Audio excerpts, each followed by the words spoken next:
Oke, hari ini kita akan bicara mengenai silogisme. Jadi silogisme itu adalah proses penarikan kesimpulan secara deduktif. Jadi ada beberapa pernyataan, nah terus kemudian kita coba tarik kesimpulan dari situ. Jadi dia menguji kemampuan berpikir kita secara logis, bukan kemampuan berbahasa Indonesia kita. Oke, kita mulai. Silogisme itu kan dari premis 1, P menghasilkan Q, kemudian Q menghasilkan R, maka P menghasilkan R, ya kan, ini semua udah tahu ya. Jadi Q-nya ini berulang, kita coret sehingga dihasilkan kesimpulan yang lebih sederhana. Contoh, jika dia rajin belajar maka dia akan naik kelas, jika dia naik kelas maka dia dapat HP baru. Maka naik kelasnya ini kita coret, maka dihasilkan kesimpulan jika dia rajin belajar maka dia dapat HP baru. Nah, ini semua orang juga tahu kan ya. Tapi saya kira silogisme itu semakin lama, beberapa tahun belakangan ini semakin sulit ya. Jadi ada banyak aturan-aturan yang mesti kalian hafalkan ya, kalian kuasai, dan yang mungkin tidak diajarkan di sekolah ya oleh guru matematika kalian. Oke, hari ini akan saya jelaskan modus ponens, modus tollens, kemudian converse, inverse, dan kontraposisi. Kemudian silogisme disjungtif atau alternatif, kemudian hukum-hukum silogisme, serta dilema. Ini bukan seluruhnya ya mengenai silogisme, tapi saya kira ini yang paling umum keluar. Jadi ya saya cukupkan sampai di sini aja, mudah-mudahan penjelasan saya tidak terlalu jelimet ya buat kalian. Oke, saya kasih tips sederhana supaya kalian mudah menguasai silogisme adalah, pertama, jangan menggunakan logika dalam kehidupan sehari-hari. Jadi seringkali contoh kasus silogisme itu nggak masuk di akal ya. Jika dia naik kelas maka dia akan dapat mobil baru, mungkin dia orang kaya atau gimana, nggak usah kalian pikirkan kok bisa kayak gitu. Jadi kalian melihatnya ini kayak rumus biasa, ini adalah P yang sebelah sini Q, kemudian masukkan ke rumus yang ada. Oke, maka dia ideal dan tidak harus masuk akal ya, nggak usah dipikirin kok bisa kayak gitu. Kemudian paling penting adalah patuhi aturan rumus ya. Jadi soal silogisme zaman dulu itu menurut saya nggak seberapa susah ya, pakai logika sederhana bisa, tapi saya lihat sekarang semakin sulit ya, dan kadang nggak sesuai dengan logika ya. Jadi kalian harus benar menyimak penjelasan saya. Oke, pertama modus ponens. Jadi premis 1, P menghasilkan Q. Kemudian premis 2, P ternyata benar, maka saja Q juga benar, ya kan? Misalnya jika dia rajin belajar, maka dia akan naik kelas. Nah, terus kenyataan dia rajin belajar, maka dia akan naik kelas. Oke. Langsung kita coba soal aja. Jika kata kunci tersedia, oh ya, ini soal SBMPTN 2017 ya.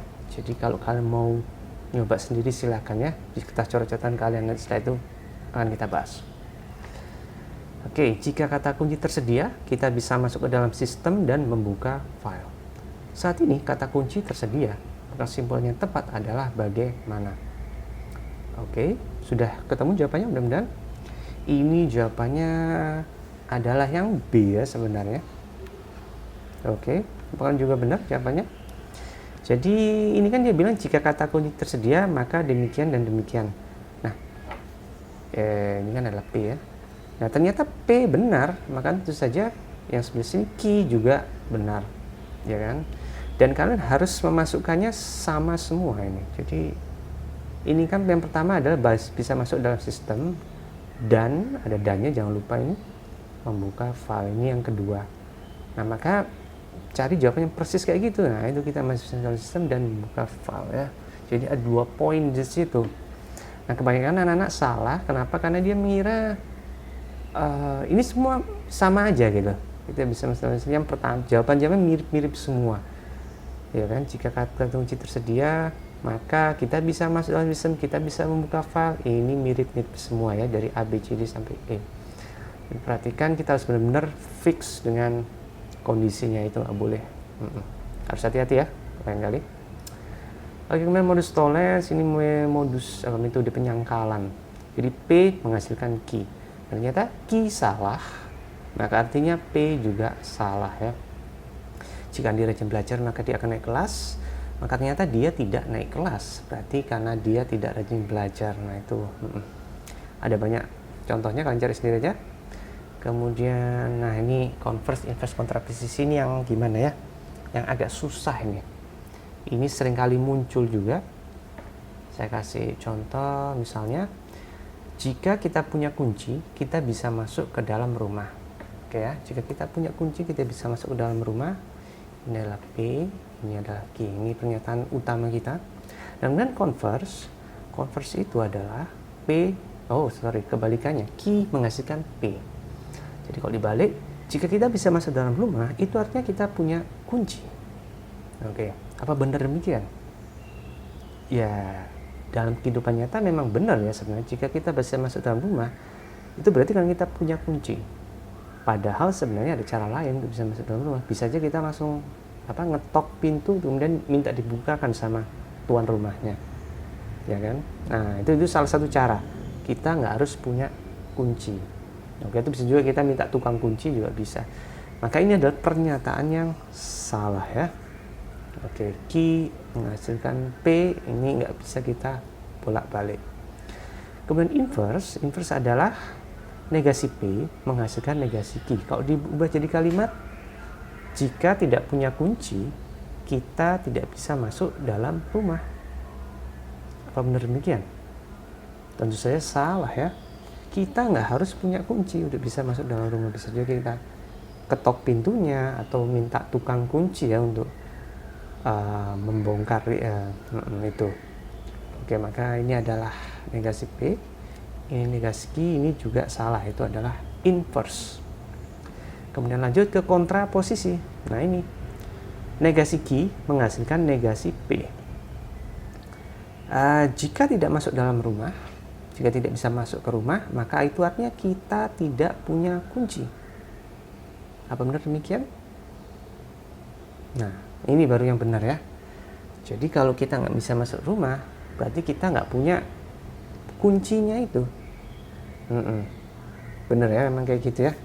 Jadi ini adalah negasi Q, ini negasi P.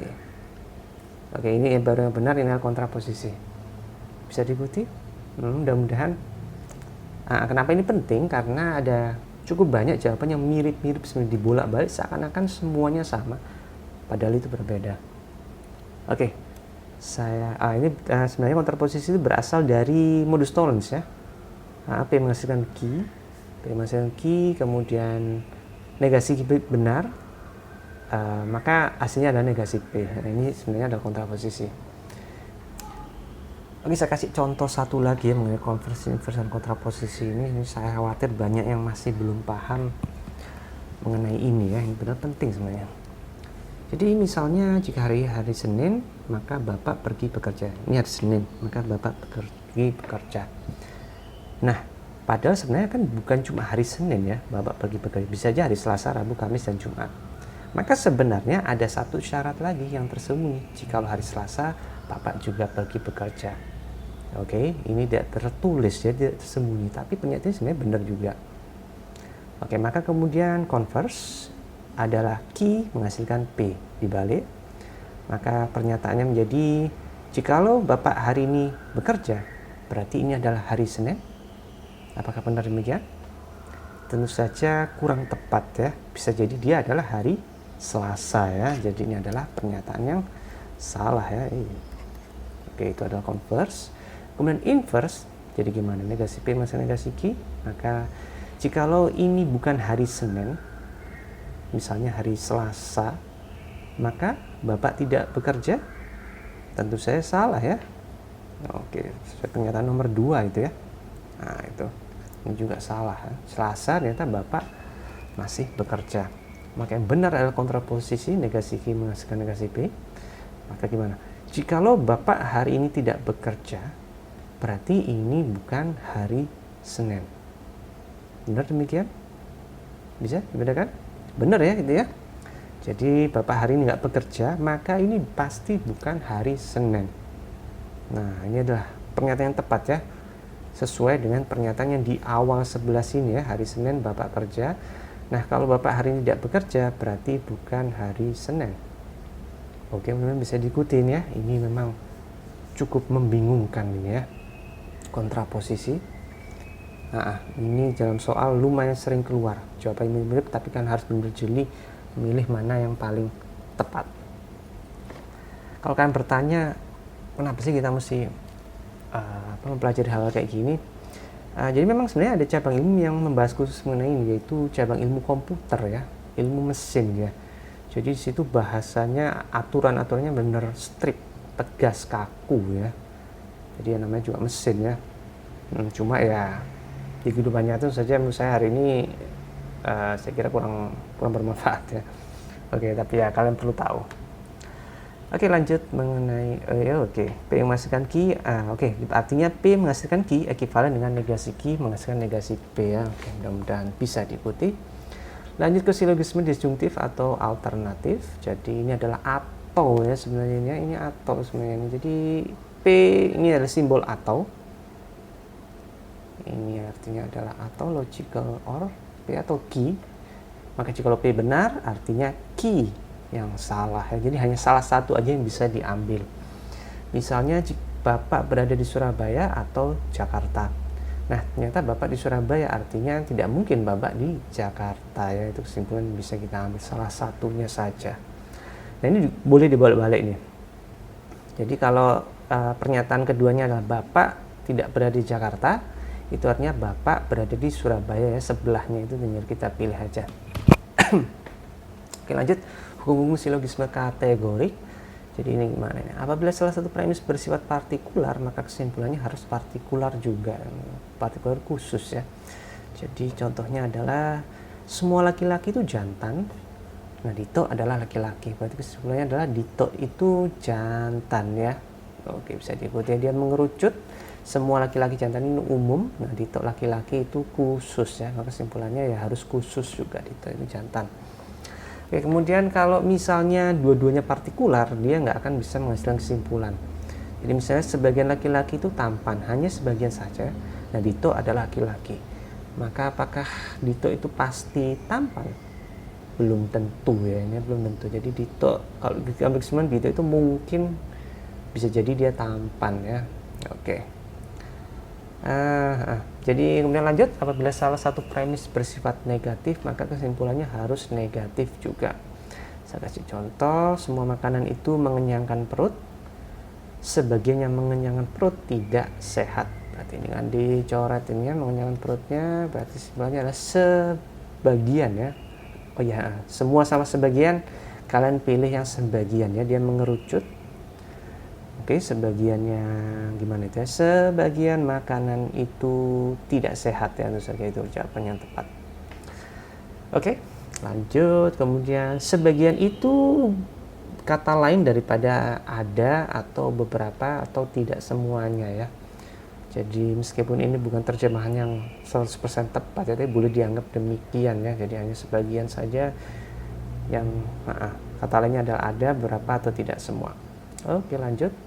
Kemudian dilema ini sebenarnya juga adalah atau ya nih ya. Dilema ini kurang lebih juga sama dengan atau, tapi dia boleh dipilih dua-duanya ya, nggak harus salah satu aja.